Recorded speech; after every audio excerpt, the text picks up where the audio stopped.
Hello friends, welcome to my channel Honey's kitchen. ఇవాళ మన special recipe గుంత పొంగనాలు. ఎప్పుడు చేసే విధంగా దోశలు, ఇడ్లీ, బోండా కాకుండా ఒక్కసారి ఇలా ట్రై చేసి చూడండి. చాలా టేస్టీగా ఉంటుందండి. తక్కువ ఆయిల్తో సింపుల్గా చేసేసుకోవచ్చండి. ఇది కేవలం 10 నిమిషాల రెసిపీ అండి. ఒక్కసారి ట్రై చేసి చూడండి. ఓకేనా? ఇక ప్రాసెస్లోకి వెళ్ళిపోదామండి.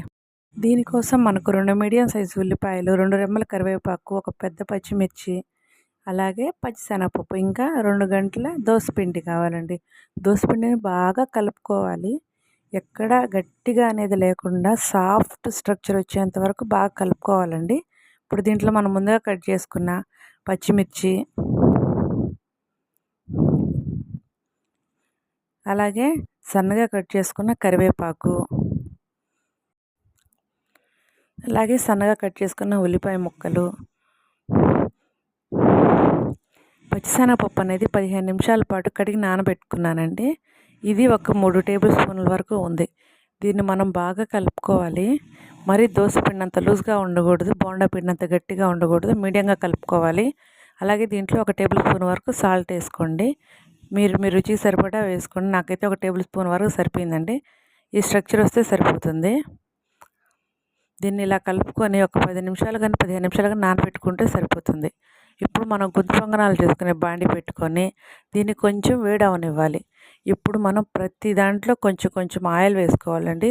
లేదంటే పొంగనాలు అనేవి అంటుకుంటాయి.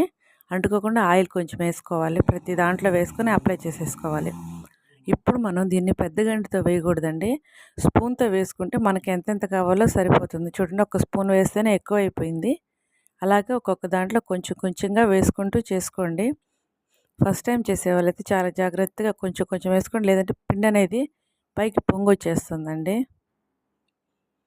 నేనైతే సోడా ఉప్పు కానీ ఏం కలపలేదండి. మీకు కావాలంటే ఒక చిటికెడు సోడా కూడా వేసుకోవచ్చు పిండిలో. ఇలాగ అన్నీ వేసేసుకొని దీన్ని మనము ఒక 4 మినిట్స్ సరిపోతుందండి. మూత పెట్టి అలా వదిలేసేసుకుంటే మనకి పొంగనాలు అనేది పైన కూడా బాగా కుక్ అయిపోతాయి. ఈ 4 మినిట్స్ తర్వాత మనం ఒక్కొక్క దాన్ని రివర్స్లో తిప్పేసుకోవాలండి. అది రెండో పక్క కూడా బాగా రెడ్డిష్గా కాలితే పొంగనాలు అనేవి చాలా రుచిగా ఉంటాయి. ఇవి చాలా సింపుల్గా చేసుకోవచ్చండి. తక్కువ ఆయిల్తో ఈజీగా చేసుకోవచ్చు. మీకు ఇష్టమైతే, పిల్లలు ఇష్టంగా తింటారంటే దీంట్లో క్యారెట్ కూడా వేసుకోవచ్చండి. నాకు ప్రస్తుతానికి అవైలబిలిటీలో లేదని నేను వేయలేదు.